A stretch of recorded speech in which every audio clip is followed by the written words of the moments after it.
আজ সকালে আমি ছোটদের বাড়ি গেছিলাম আর বিকেলেই বেরিয়ে পড়লাম একটু ঘুরতে। আর গিয়ে রাস্তাতে যেতে যেতে দেখলাম রাস্তার পাশেই একটা সুন্দর মন্দির রয়েছে, আর ওখানেই বললাম যে ওখানে একটু যাব।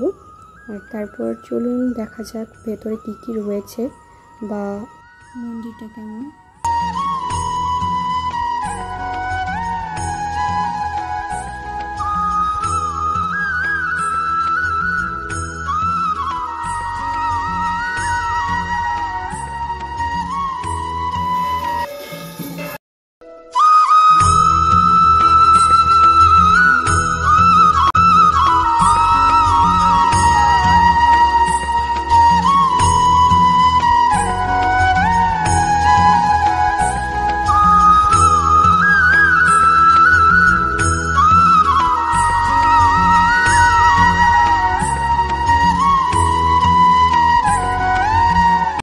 এই মন্দিরটা ছিল একটা ব্যক্তিগত মন্দির।